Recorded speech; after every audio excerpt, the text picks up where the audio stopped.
Welcome back, Colts fans. We have some things to discuss. We already talked about the win, but we got to talk about this matchup with the Steelers coming up this weekend. Very pivotal, very crucial to make sure you get into 500. But we're gonna get into all that, and we got a special guest on today. So you know what? Tune in with us because it's going to be fun. Sammy, bring us in. Turn up your volume. Because you're about to listen to The Sick Podcast. And Bill Show. Intercepted! Marlon Jackson! Marlon's got it! We're going to the Super Bowl! We're going to the Super Bowl! Marlon Jackson with the interception! He picked off Tom Brady! The sickest Indianapolis Colts podcast. It's gonna be sick. Absolutely, baby. Absolutely. Welcome back to the Sick Podcast Anvil Show, where we're coming to you with everything Colts, making sure that we're bringing you our analysis of scores. I'm going to say upcoming games, everything Colts related that you want to know, that you need to know, get it right here. So yes, but before we get into that, I'd be remiss if I didn't mention the one and only DraftKings Sportsbook. Whether you call it a TD, a tutty, touchdown, in for six. Touchdowns matter more at DraftKings Sportsbook. It's an official sportsbook partner of the NFL. We don't care how they score them. I mean, as you know, in Colts Nation, we don't care how they score touchdowns as long as they score them. But we want to bet on touchdowns. And DraftKings Sportsbook is delivering. If you're ready to place your first bet, you can try betting on something simple like a player to score a touchdown. You can go to DraftKings Sportsbook and Sportsbook app and make your pick. I think Acosta, the pick that you mentioned for this week, I think, what was that? You mentioned Anytime touchdown score, Michael Pittman Jr. Yes, anytime touchdown score, Michael Pittman Jr. Book it. Acosta said it's going to happen. I had JT last week. He got Michael Pittman Jr. this week. That's all you need to know. But remember, if you're ready to do a touchdown dance of your own, new DraftKings customers bet $5 and you get $200 in bonus bets instantly. All right. So if you're ready to score big with DraftKings Sportsbook, the number one place to bet touchdowns, make sure that you just download the Sportsbook app and use code SICKSPORTS. That's SICKSPORTS. All caps, no spaces. That's code SICKSPORTS for new customers to get $200 in bonus bets when you bet just $5. Only at DraftKings Sportsbook. The crown is yours. Gambling problem? Call 1-800-GAMBLER. In New York, call 877-8-HOPE-NY or text HOPE-NY 467-369. In Connecticut, help is available for problem gambling. Call 888-789-7777 or visit ccpg.org. Please play responsibly on behalf of Boot Hill Casino and Resort in Kansas. 21 and over. Age and eligibility varies by jurisdiction. Void in Ontario. Bonus bets expire 168 hours after issuance. For additional terms and responsible gaming resources, see dkng.co/ftball. Yeah. And you know what? With that being said, now that we got the corporate stuff out the way, let's get to the fun stuff. All right. As I said before, welcome back to the Sick Podcast Anvil Show. I am one of your hosts, Chris Jackson, CJ Colts fan. If you know me on Twitter, Mr. Jackson, if it's a touchdown, either way. But we have with us, my esteemed colleague. I know Pat's a little bit under the weather. Okay. He likes to go out and, I don't know what he does. I mean, I think he likes to, just jump in the water when it's super cold, at weird times of the day, who knows? But I still am in great company right now, okay? And we have with us, matter of fact, you go ahead and introduce yourself because the people know you, okay? They know you. Well, if anyone's new joining on tonight, my name is Acosta, a.k.a. Big Country. I'm one of the co-hosts here. I'm now part-time. Unfortunately, my job sucks, so trying to find time to get some sleep somewhere, but now that Pat's being the lazy one, someone's got to step up. So I think he actually took too many gummies and he's probably in a comatose right now. Oh no, not the gummies. Yeah, the gummies. Not the gummies. He got a fresh batch of gummies. So guess what? I think he's a little incapacitated at the moment. So okay, well, we'll go with that. But you know what? But as we stated before, and before we get into our special guests, welcome Stacy, welcome Adam J, Ricky Johnson, Stacy. Like I said, just welcome in. I know people are still flowing in, but we're gonna go ahead and get started. We know we got this pivotal matchup with the Steelers coming up. But we actually got a special guest coming all the way from the Sick Podcast Steelers Crazy. And he's going to be the host of the Steelers tailgate that I'm guessing they're going to have coming in this weekend. We have with us from or at Mic'd Up Sports One. Otherwise, no, we got our good brother Mike. Bring him on in, Sammy. Hey, What up, Mike? Chris, Acosta, what is going on, fellas? Thank you for having me. I just had some gummies of my own, but they're fruit snacks. It's a little different vibe right there. I love me some fruit snacks. Just went downstairs and smacked some of those Welch's. I know Welch's isn't a sponsor, but they hit me hard. That was delicious. Some grapes, some strawberries. So I'm feeling pretty good myself off of some fruit snacks here. That's fantastic. Listen. Fruit snacks in whatever content, whether they just be for the kids or whether they be not for the kids, you know what? That's fine. Cool. So I'm glad that you were able to. But you know what? Before we get into this Colts versus Steelers talk, let the people know a bit about yourself, Mike, for anybody who's seeing you for the first time. Yeah, man. Appreciate you guys having me. So not too many degrees of separation. We're the Sick Podcast, Steelers Crazy, me and my guy, Jordan York. Literally my best friend growing up. We didn't meet in sports media or anything. It was just my guy. I went to preschool and elementary school with him, and we started getting into sports media about 5 or 6 years ago, and have been covering Pittsburgh sports ever since. Steelers top of the food chain in Pittsburgh, of course, and as you see behind me, top of my food chain as well. So we appreciate Sammy and Yellow and the crew, Jimmy back there doing the hard work, taking us on. Probably about a year and a half, going on 2 years with the Sick Podcast, and it's been fantastic. You know, we bleed black and gold, but I follow everything, every squad.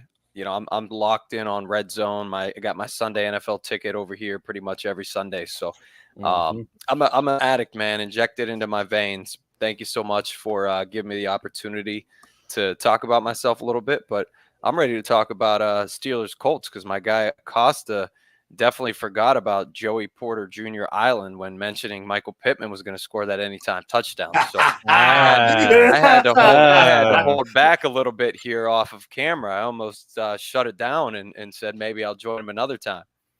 Yeah, listen, that is, I like it. I like it. You know what? Let's go ahead and get right into it, right? Because I mean, right now the Steelers are red hot, and I mean, I think there's a few things like, you know, the Steelers. We always expect the Steelers to just be that diehard, you know, Steeler faithful, you know, run game, you know, tough defense. But how surprised have you been with Justin Fields this season thus far? Incredibly surprised. I was team Russell Wilson big time entering this season. The reason I was, because I think he had a really good year last year. 26 touchdowns, 7 interceptions. Yeah, it was a bit of a mess with Sean Payton, but at the same time, they won some big football games last year. I remember watching Russell Wilson beat the Bills, beat the Chiefs, beat the Packers. That was in back-to-back weeks. And so the Steelers, a team that made the playoffs last year with well below average quarterback play, Kenny Pickett, Mitch Trubisky in there at times, and then Mason Rudolph at the end. I said to myself, this team is an 11-win football team now that they brought in a guy like Russell Wilson.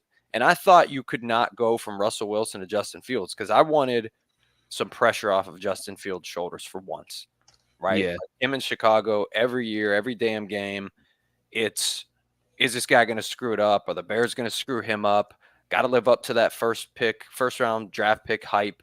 And it felt like it just really got to him mentally. So I was really happy for him to have just a reset. And before you know it, the dude is starting week 1. dude and the pressure's back on, and he doesn't have that reset. But I've been impressed and shocked by his calmness and in the pocket. His demeanor has never wavered, right? He's confident. He's calm, cool, and collected. He's been very he hasn't committed any turnovers, guys. He has 1 turnover, and that was last week on a deflected interception. It wasn't even really a bad pass. It could have been caught. This is a dude who was turning it over 38 times a game for the Bears.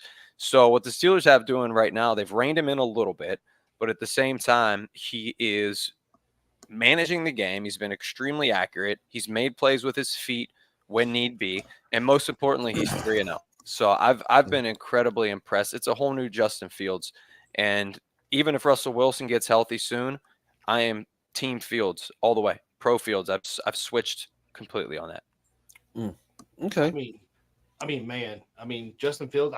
But the thing is, though, with Justin Fields, Mike, I'm not surprised about how good he's doing. It's just that line in Chicago that he had was terrible, which we seen that last week when we played Chicago and Indianapolis. Like Caleb Williams was scrambling all over the damn place. Mm-hmm. So it's like, now that he has somewhat of a not a subpar line anymore, he's able to get comfortable in that pocket, like you said. And I'm going to go into this game not taking him lightly at all. Like this is not the Justin Fields of Chicago now. Like, his talent's actually shining now. So I'm wanting this defense to respect his game for sure. Yeah, and I think we'd be remiss if we didn't talk about the fact that in Chicago it seemed like even with them not ever really making a move until his last year in Chicago, they didn't try to do anything as far as surrounding him with talent. They didn't try to do anything when it came to making sure that he had protection. And I mean, Caleb Williams runs for his life even now, even after knowing that you drafted a wide receiver, you went out and got Keenan Allen, you got all these weapons, and you didn't get that line. And I mean, to their degree, it's not just about having a better line in Pittsburgh; it's probably being in a better scheme too. Because I mean, it just looks like he's able to play because now there's a scheme that's not solely reliant on him having to run around and make hero plays. That's true. The offensive coordinator in Chicago is fucking hot garbage. Yeah, and remember he played under Matt Nagy for the first 2 years, and nobody was a Matt Nagy fan in Chicago, right? Good Lord. They blamed him for just about everything, man. Like the cold wind drifts off the Chicago lakes that would freeze people. That was Matt Nagy's fault. If they got bad deep dish pizza somewhere, that was everything was Matt Nagy's fault. But yeah, I mean, it's crazy. I was talking to somebody today, and I said, are we starting to learn that the Bears caused Justin Fields problems more than Justin Fields caused the Bears problems? And I think the answer to that is absolutely clear, at least through 3 games. And it's funny how you mentioned offensive line. You wouldn't hear Steelers and good offensive line mentioned in the same sentence the last few years. However, our GM Omar Khan has done a really good job of rebuilding it up front. He signed Isaac Samalo, guard, last year from the Eagles, came over. It looks like he's going to play on Sunday. He's big time. Drafted Broderick Jones in the first round last year, and then drafted our center this year, Zach Frazier, who has been an absolute bulldog the first 3 games. This guy looks like he's classic center, right? One of those guys you take and you're like, all right, pencil him in for the next 12 years. He's just going to be there, and he's going to be an all-pro stud. He's got like some Quentin Nelson in him, and that's like the highest praise of all time. Like, it really is. Absolutely, and that's more so the reason why I think, because I'm not necessarily been a Justin Fields fan, but also understanding that Chicago has a terrible track record with quarterbacks. And I mean, if we're being completely honest, it's just like, I think the only person that they really had was, I mean, even during that time, was maybe Jay Cutler. And I think it's just like, how much of that was really a good thing? So, I mean, definitely not much. Yeah, exactly. Like their track record with drafting QBs has not been good. That's why now it's just like seeing what's going on with Caleb.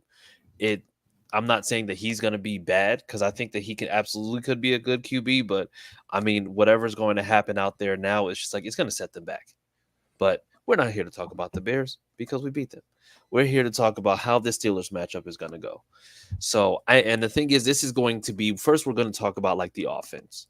So I'm going to say to Mike, since he's a special guest, sorry, Acosta, don't mean to snub you, but Mike, so Mike, so as far as your offense goes, I'm not sure if you've seen the Colts game. Well, you said you have Red Zone up, so I'm pretty sure you've seen the Colts games every now and then. Oh, but what about the Colts defense, at least, makes you believe that the offense is going to have a good day? And what aspect of the offense you think is probably going to be the most advantageous for y'all? Oh man, that's a good question. Well, your run defense has been good, right? I mean, you allowed nothing to DeAndre Swift last week. Wait, Josh Jacobs tore you up, didn't he? In week 2? No, Josh Jacobs Mixon tore us up. No, Mixon and Josh Jacobs tore us up. Yeah. Okay, so I have that backwards. So your run defense has not been great. I remember Jacob Seat going in week 2. Absolutely put on a show. So good news for you guys is Jalen Warren, our backup running back, who's had a great year last year. He's extremely versatile, great pass catcher, excellent run blocker. It doesn't look like he's going to play. He's doubtful. So it's going to be Najee Harris, who also was in a sling this week. Ooh. It sounds like he's going to play, but you can look at this 2 ways, right, guys? You can say, all right, this is advantageous for the Colts because the Steelers are banged up here. Or you can look at it and say, hey, you know what? The Colts run defense has been susceptible. Arthur Smith, our offensive coordinator, is a ground and pound guy. He loves running the ball to set up the play action. This guy would run it every single play of a game if he could. So you could look at that from a Steelers perspective as well and say, hey, listen, this fits perfectly into our coordinator's game plan. So outside of that, man, getting George Pickens going, if you don't get to watch this guy every Sunday, you're missing out. He hasn't really burst onto the national scene as much as he should yet, but this dude, he's an alien. He catches everything thrown in his thrown at him. He's had multiple plays the last 2 weeks called back by penalty. This guy should have over 100 receiving yards the last couple of weeks. So don't let the stats fool you half the time. So I think Colts run defense being susceptible, absolutely a big part of this. I know you guys played well against Caleb Williams and you were able to get that win. So assuming the pass defense looks good and you've played, here's my question, I guess, back at you guys. You played Caleb Williams, Malik Willis, right? And CJ Stroud. All mobile quarterbacks. I guess Stroud is kind of a more in the pocket guy, but Caleb can escape a little bit. What is your comfortability going against a mobile quarterback? How have you guys contained the mobile quarterback so far? Our speed on the ends, like our defensive ends really have to, especially with someone like Justin Fields. Like, Malik Willis, he can move, but I mean, seeing that Caleb Williams can move, he's squirrely. But I mean, you really have to, especially the way the run game is with y'all in Pittsburgh and the way Justin Fields is right now, when he can be mobile, we're going to have to highly contain with our ends due to the fact that Gus Bradley has to be aggressive again in his schemes to stop this because we're down to Forrest Buckner for at least another 3 or 4 weeks. He's got a severe high ankle sprain. So, that middle is really, really hard right now to cover. We have good depth, but, it's no DeForest Buckner, obviously. But to contain Justin Fields, I mean, pressure. Get him uncomfortable as possible. Yeah. And, I'm going to say, because also Alex Highsmith is out for this game, isn't he? He is, but most of us in Pittsburgh think our third outside linebacker, Nick Herbig, is actually better than Highsmith, believe it or not. But listen, Highsmith is really good. Herbig just has a lot of untapped potential. He went in for Highsmith last week and had 2 sacks against the Chargers, a forced fumble. But what it really does, though, is it hurts the depth because there's not a lot behind him. So if him or Watt were to get dinged, then you're talking about real trouble, right? Because you had him as the third OLB before, and now he's starting. So it's thin. It's definitely thin. Yeah, and I think to the point that you said, I'm going to go a different way than Acosta went. I think the way that you make sure that you're defending the mobile quarterbacks is you practice against Anthony Richardson. Yeah, I mean, Anthony Richardson is, I'm going to say he's maybe within that crop. But now you know that with Anthony Richardson being the size that he is, being the speed that he is, I think he's probably just as fast, if not faster, than all 3 quarterbacks that we faced thus far. Yeah. I think Justin Fields may be slightly faster than him. But the thing is, the way that you go about that is that you make sure that, those practices that you have where you're kind of anticipating Anthony Richardson taking off, you make sure that it's just like you're ready for that. Because the same thing is going to happen with Justin Fields. Only difference is that you can lose him a little bit because I think he's 6'2", 6'3", maybe. Yeah. So I mean, it's making sure that you're just kind of sticking to your principles on how you practice on a day-to-day basis. I think that preparation is different than how you maybe prepare for a Josh Allen who can be mobile, but you also know is going to be more likely to go ahead and just pass the ball than he is just to go ahead and take off. I mean, if you take away a lot of what Justin Fields does, I'm going to say on the back end, you want to make him go. You want to make him possibly go to Latu's side, who I believe that Latu, if he seals that edge, he's going to be able to get to him. So I think it's just like a lot of it is just going to be making sure that he's contained, maybe try to make sure that the rush gets to him a lot quicker. And if that rush does get to him, then you're going to make him make a lot more mistakes. You guys had a good segue for me because I want to ask you about your quarterback. So I love the draft. I always study the draft leading up to it, and I watched a lot of tape on these guys. And I watched about, I want to say 3 or 4 games of Anthony Richardson before he came out. I'll usually grade them on a scale of 1 to 10, how they played each game. Yeah. I saw a couple games of Richardson that were the best games I've ever seen in my entire life played by a college quarterback.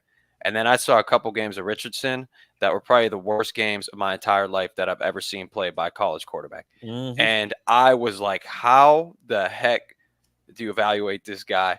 How do you guys feel, and how does Indianapolis feel? Because we didn't get to see him last year. We came in, we lost to Gardner Minshew in December. So we didn't get to see A-Rich last year. How does your city feel about your quarterback? I mean, right now it's kind of like 70-30, really, if you want to split it up like that. 30 being 70 being favored with him, 30 being really critical of him. But a lot of the fan base are trying to remind those same fans that remember Peyton Manning. I know AR was not a Heisman winner, and didn't win championships in college, go deep in the playoffs in college, et cetera, et cetera. But the thing is that you gave Peyton Manning time, you coached him up. Peyton Manning still has the rookie season record for interceptions. I think he had 27 that year. 20, I think 28. I think it was 28. 28. Yeah. 27, 28, yeah. And it was just absolutely ridiculous. His passer percentage rating was like 55, 52, somewhere in there. Anthony Richardson's is about the same. I mean, they're the rookie stats are very similar. And people have to remember, too, that this is kind of like AR's rookie year, since he got his rookie year cut short last year. He's still learning.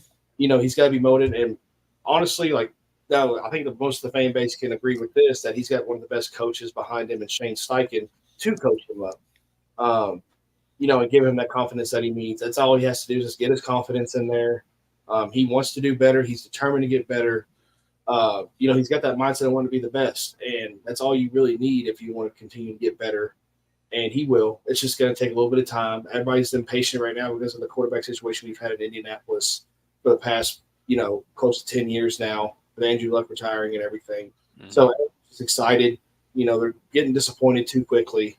But other than that, it's just like AR has great potential. Like you said, with your linebacker, unlocked potential. That, we already know he's a talented, alien himself. And Facts. So in order to him just to basically just clean that up and just really combine his talents, that's all he really has to do. And he'll figure that out. He's a smart kid. And but overall, we believe in AR. We really do. Yeah. Yeah, and I think to also just double down, I think we knew what it was with him because of the fact that we knew that he had all the intangibles, but he was just a raw prospect. And we got the chance to kind of see him in action last year before being hurt. So for him to be performing the way that he is right now, and I can only speak for me, it's not a concern for me because I understand that he's going to have those growing pains. Normally, and Mike, I'll just, quick question, and then I'll get back to my point. But normally, if there's something that has to be corrected, when are those things normally corrected? Yeah, I mean, it depends on so many factors, right? I think an analogy is Justin Fields. He wasn't corrected maybe until year 4 or 5, right? So I think the point of Steichen being there is absolutely huge given his track record. I mean, things are obviously corrected, right? Is more reps come along, game reps specifically, like you said, because he hasn't necessarily had the game reps, and he didn't have the game reps in college, right? I've heard he had like 15 starts before coming out. This wasn't a seasoned senior coming out. So, I mean, listen, I totally agree with you. Nobody should expect him to be this Pro Bowl caliber quarterback. What is he at? 8 starts into his career, 9 starts into his career. So Yeah. with reps, with coaching, with health, Yeah. obviously that's a huge factor. We'll see. I think the problem now, gentlemen, is we're seeing more quarterbacks come in their first year and just tear it up. Like Oh, Stroud yeah. last year is an example of that. And so everybody wants that instant gratification, even though that just they're comparing him to Stroud a lot. It's unfair. It's unfair. Yeah. It's very much unfair. It's only Very because much of proximity. It's only because of proximity. And, Yeah, it's just like because they were in the same draft. And the reason why I say that is because, normally whenever you have a young quarterback, that offseason generally is the time when, you're working on the things coming up this next season. That's when you're working on the mechanics. That's when you're working on the timing, the cadence, all the things that you normally look for in a quarterback. Well, AR had to spend his offseason still rehabbing, making sure that he's getting back to 100%. And he wasn't at 100% until after OTAs. So the thing for me is that, the injury caused him to miss a very, very crucial time to be able to, I'm going to say, truly just develop those skills and hopefully just evolve. So right now, what we're seeing is we're still seeing an AR who you can say technically is just continuing last year's run. It was him just continuing from, that Titans game when he got injured because he didn't get the opportunity to go ahead and do as much as he needed to in the offseason. It was just right back to it, and then that's it. So for me, I don't have a problem with AR, but Shane Steichen, and if we want to know exactly how impactful Shane Steichen is, look at Jalen Hurts in Philly right now. Yeah.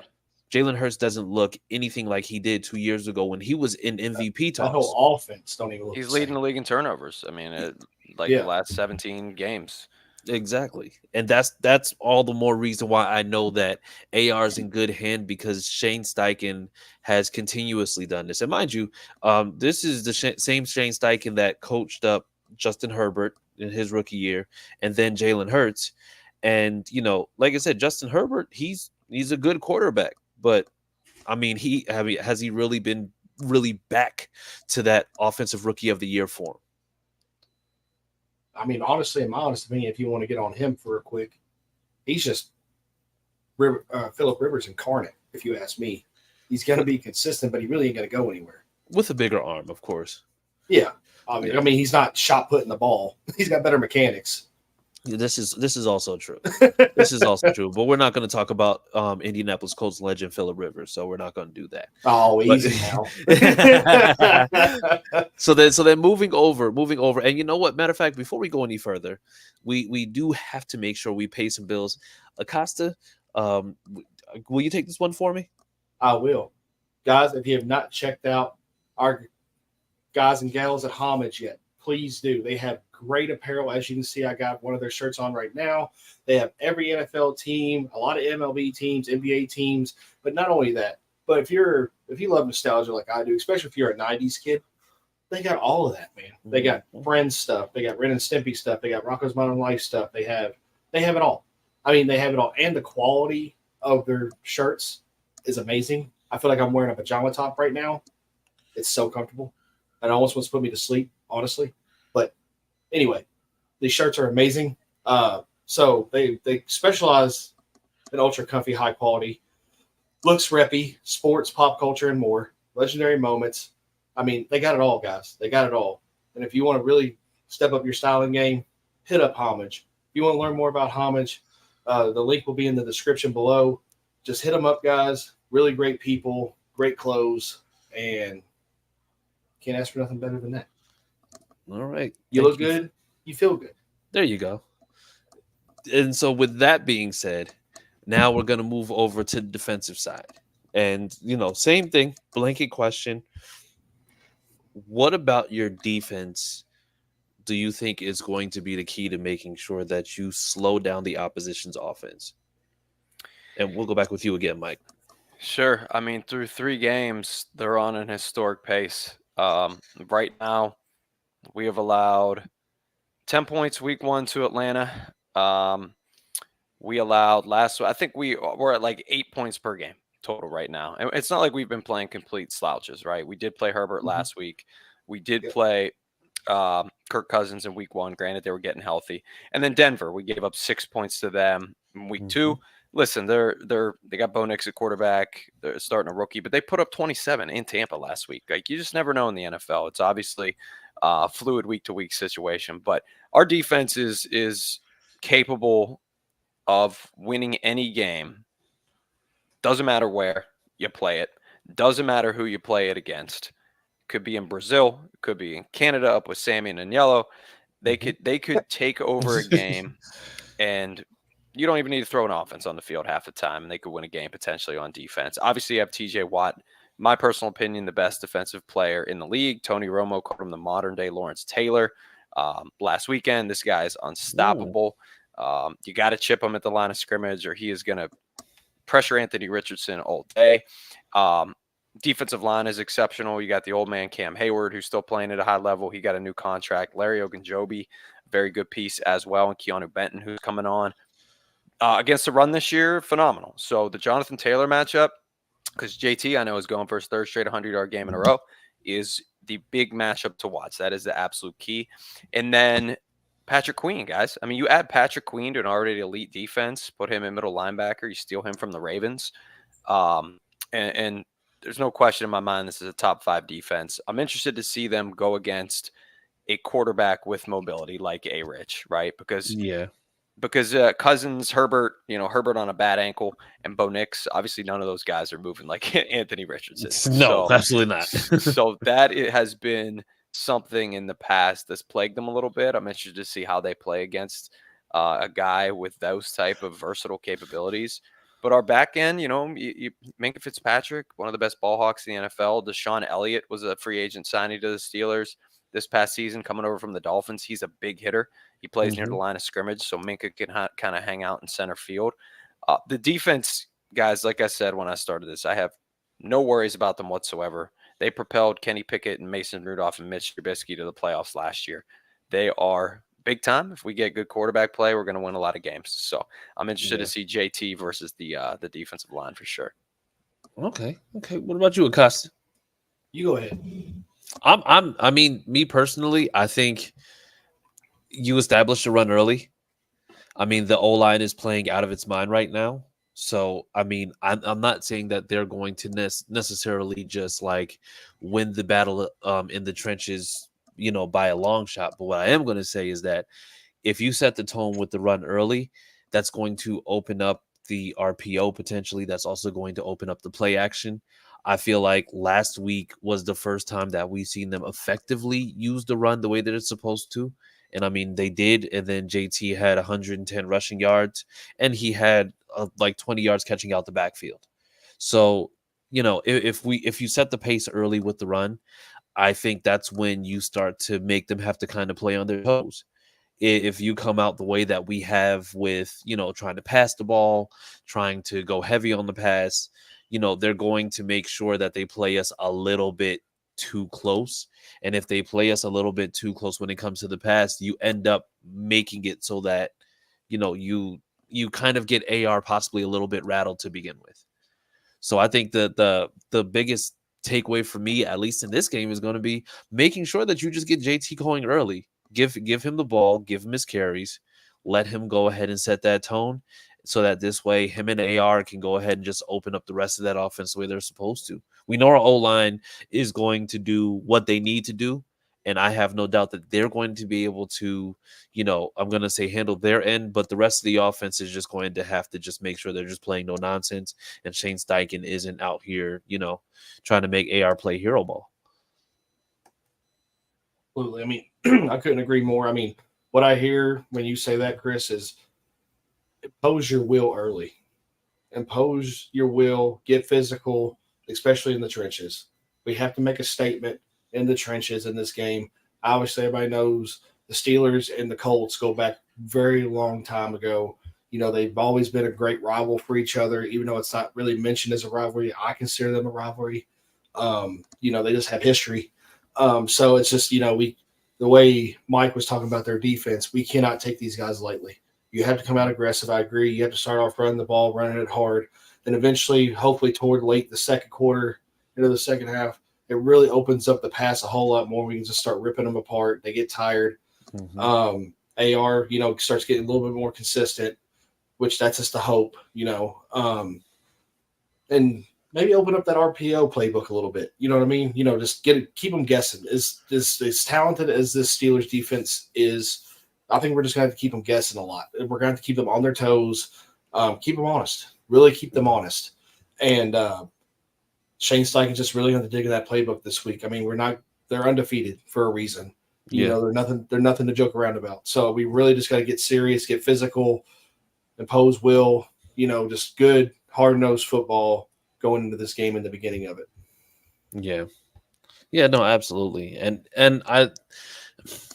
it's always kind of hard to tell with these types of games. Also, we're in that part of the season where I think those first 4 weeks of the season is kind of anything goes before anybody establishes trends or before you can say that anybody's out of anything. So as of right now, I think it's a little bit tougher to say this one. I always have a tough time calling exactly which way that Steelers games can go. I mean, last season I was just like Gardner Minshew's going to have his work cut out for him. And then he went in there and they was just like, oh, well, I mean, I guess not. Like it's just one of those things that's weird. So like I said, I'm not counting the Steelers out, but also at the same time, I'm not, going to say that I just absolutely believe that they're just going to come in here and dominate. So I'm going to leave this to you. And then Mike, I'm going to actually go ahead and just get some information from you that you'll be able to go ahead and just give to the viewers after we take some comments and things. But, the question that I do have is, what do you see the score being and who wins? Yeah, I knew it was coming. Listen, the Steelers, they never really blow anybody out. The offense is not explosive enough, so they're not going to come in here and wreck you guys. There's no chance it's happening. We're getting a competitive game. There's a reason this spread started at Steelers -1.5 because Vegas thinks this is going to be a really close game. Yeah, it's up to only 2 right now. So holy crap. Vegas thinks it's going to be a close game. I think you guys, I mean, there's probably a little bit of desperation there, right? I mean, 1-3 is a little scary, especially when Houston is going to start to, rack up some wins. Obviously, looks like Jacksonville and Tennessee stink, so you're probably safe there. But 1-3 in a tough AFC is scary. So I think you guys are going to obviously have more desperation opposed to a 3-0 team. Listen, I think it's going to be close. I think it's going to be low scoring, just like any other Steelers game has been for the last 3 years of my life, unfortunately. Yeah.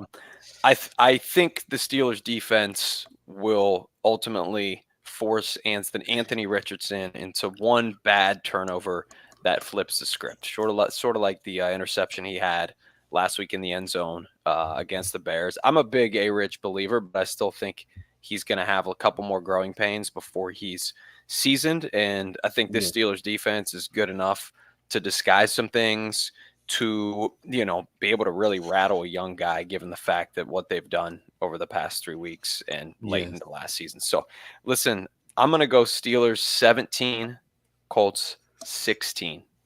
All right. So I'm not projecting any type of confidence, right? So there you go. One point win. Steelers up. We'll say 3 field goals for you guys and 1 touchdown. That's how you get to your 16, right? And then Steelers win at 17-16. That's rough. Yeah, that's. What about you, Acosta? Because that is. That I'm not gonna lie. That is a Steelers-esque score. It is a very Steelers score. It is. But I just think if our defense actually plays well, it's going to be a very hard-nosed defensive game. AR is going to have his growing pains like he always does. And I was going to go low scoring as well this game. I don't think we see 20 points from either team. But here's what I'm going to go with. 17-14 Colts, baby. Okay. For the shoe. It's gonna be a cardiac Colts win. It might even be ugly. I don't know, but for the shoe, baby. Hold that up like right on your logo. No, keep going. There you go. I thought it was okay. All right. There's a little proximity, little puzzle piece for good measure. Little puzzle. There piece. you go. Yeah, I'm. You know what? I have a feeling that it's going to be a dogfight. something It about always this is. is just it's tough to really call games like this because, like I said, the Steelers have been the Steelers for as long as I can remember, and outside of Big Ben, I like it's a very they're a it's a dogfight, but it's a grueling dogfight. Like you literally have to make sure that it's not even playing mistake free. It's just you have to want it more. Like you have to want to just do as much as you possibly can. And so I like this is going to be a tough one to call. I'm going to give us both a little bit more leeway. I'm going to say this is going to be a game that the Colts win 21-20. Cool. Okay. Right Yeah. around that spread. I get it. I was Going with the 17, spread. 16. I Like hear I you. said, I'm not throwing massive optimism out there. Yeah, exactly. And that's the reason why like that's tougher to call. But and like I said, we're gonna get to some comments and then we're gonna talk a little bit about you because I'm gonna say you do the tailgate as well, correct? So I have done it in the past. I'm not doing it this time, but can Okay, gotcha. definitely nah. So I don't have a ton of intel on it this time, but definitely want everybody to check out the Terrible Tailgate for sure. My guy Kevin Adams rocking that. They go to every single away game. I'm going to Steelers Raiders to do it in 3 weeks. Oh So wow. wish me luck out there in Vegas. You'll be and fine. so You'll be fine. October 13th. I'm absolutely stoked about it. Yeah. I've been to Vegas a handful of times, but never to Steelers Raiders, of course. So that's that's gonna gonna be be awesome. that's gonna be a different kind of vibe. So I'd make sure everybody checks out the Terrible Tailgate. Then it'd be a great time, and I can't wait. Are they? So let me ask you this: do they have their own setup in Indy since they travel? Are they going to have their own Yeah. setup? Or are they just traveling through? Yeah, on setup, and it's it's tailgate, classic parking lot tailgate. But we always Yeah, I bring was just going always to bring a say Steelers athlete too, like always a former Steeler, somebody like that to jump in. cool. Yeah, I mean, if they want to branch out a little bit, they're more than welcome. I'll throw this out there for you. You can let your boys know Sick. as well. We have our own tailgate too, the Forge. They're more than welcome to come visit us in Touchdown Town, right there on South Street, right at the north end of the stadium. We're literally right there. You walk into Touchdown Town, you walk into the tailgate area. We're the second tailgate on the right. Love it. So they're more, we welcome anybody and everybody. We may not like Patriot and Titans fans, but we'll welcome you anyway. You know what I mean? There we go. We respect each other. Two franchises that respect each other. Peyton versus Roethlisberger. I like how you said the word rivalry. Anytime you have two Hall of Fame quarterbacks battling a handful of times, that's a rivalry to me. So when we had Peyton versus Big Ben all those years, that was awesome. It was awesome. But I mean, just tell your boys if they're out and about in Touchdown Town later before the game, tell them to come on by. Appreciate that. Okay. And so with that being said, now and like I said, I know that you don't do the actual tailgate yourself, but you don't do the tailgate, that's fine. Like I said, anybody who is a Steelers fan, more than welcome to go to Touchdown Town. We're gonna get to some comments and then you let the people know about Steeler Crazy, and then we're gonna get up out of here because normally Pat keeps us for over an hour and then he tries to yell at me like I'm the problem. Well, guess what, Pat? I'm not. So yes. Pat's always trying to put the blame on somebody else. So yes. Bald fucker. Yeah. Hey, so we have Zachary Hayes, Darletta, Diamond Dave, Sean, Arshawn Epps, Sean Conkright, Teresa, welcome. He says we back AR 100%. Zach says as long as our O-line contains their pass rush and we do enough on defense to limit Fields, we have a great shot at winning this game. And then we have a lot more. They're very interactive. And then they started talking about the scores. Teresa has us winning 24-17. Sean Conkray has us winning 24-13. And they said, Teresa said Minshew's going to get you again. So that would be a strange turn of events. That would be, yes. Hey, he might in Vegas when I'm there in a couple weeks. I'll see. Exactly. That's probably what she means. That's probably that'll be rough. Like losing. I think who was it? I think it was the Ravens. The Ravens lost to Minshew last year in Baltimore, and then I believe they went to I think they went to Las Vegas. I think it might have been either whether it's Las Vegas or Baltimore, but they lost to Minshew again. Yep, and it was like, Baltimore, hey, too. yeah, it's like, is Gardner Minshew Lamar Jackson's kryptonite? Who knows? Zach Hayes says 21-17 Colts. And so with that being said, we're gonna start wrapping up. But Mike, tell the people where they can find you, Yeah, for or sure. when they can find you guys. Follow me on Twitter. You got it right there at Mic'd Up Sports 1. You can find us the Sick Podcast Steelers Crazy. Make sure you subscribe.